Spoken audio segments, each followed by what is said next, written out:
Season 2, Episode 3 of Power Book 4 Force just hit, and I gotta talk about it. And I can't lie, this episode was actually pretty decent. Better than the last episode for sure. This episode had some good moments and a steady pace. Things slowed down a bit, and now I feel like a story is finally being told. We open up with the aftermath of the botched hit on Tommy from last episode, and right away, Tommy had me dying laughing.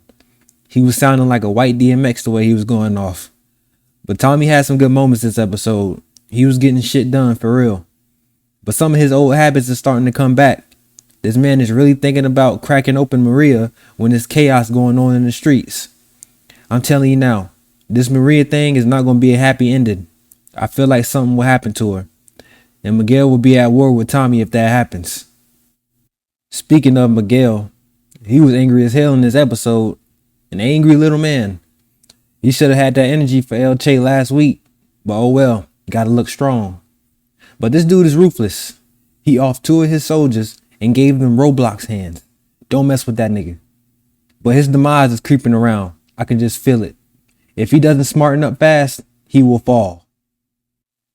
Your boy J Mo Reviews, aka Rojas, got some more shine in this episode. But I can see this storyline possibly blowing up, because I don't think Rojas is going to want to stay under Diamond. He might expose his operation and get that CO caught up, which will lead to an inside war. But they might not focus on that. I don't know. But we'll see. Now, I had my suspicions for a minute, but after this episode, I definitely believe Kate Egan will bite the dust this season. It's getting too obvious. She's now in group sessions and she's trying to make amends with her sons in a half-assed way. But damn, it's kind of making me sad, because if she dies, Tommy will be messed up and he won't get that closure he's been searching for. Among other deaths to come later, Jannard is really slipping. He is the biggest goofy in the show, and everything he did in this episode had me dying laughing. He went from sniffing coke to sniffing H. And man, I can already see now his story is not going to end well.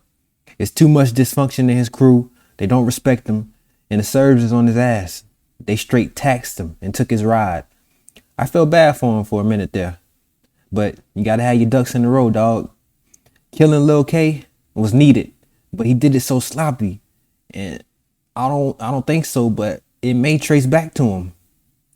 But down the line, I could see Jannard wanting to make a move on the Serbs, but it won't go the way he thinks, and it may cost him in the end.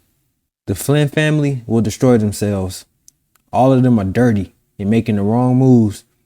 I can see them all turning on each other in some way, with Walter being the one to die. Will Tommy kill Claudia? I doubt it, but it'll be surprising if he did. I like how Tommy is approaching the situation though. When he had the gun to Claudia's head, the old Tommy, who was like John Wick, would have took her out and those two guards quick and wouldn't care less about it. But I'm interested to see what he does about this situation. In the end, I could possibly see Claudia making a move to take over the family business.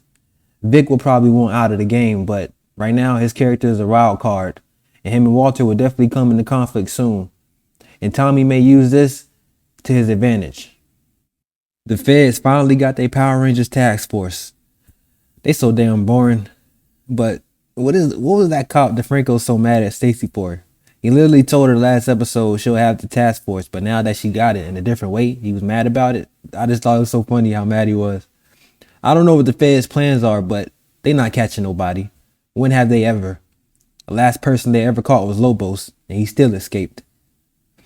But other than that, this episode was good. I enjoyed it all the way through. D-Mac and Marshall are back in the fold, and both of them being on Tommy's side will pay off in his favor in the end. I wonder if Tommy and Diamond will be the kings by the end of this season. Like, I'm really rooting for them to win. But with that uppity ass parole officer and all of their enemies, I don't see how they would be successful. But only time will tell. Kate Egan will go for sure this season. Maybe in episode 5. I hate trying to predict like this, but it's too obvious now. Like I said, someone close to Tommy is going to die. But we'll see soon enough. But if you just now discovered me, I appreciate if you hit that like button, hit that subscribe button, and post your comments down below if you was feeling this vid. And I'll catch y'all next time.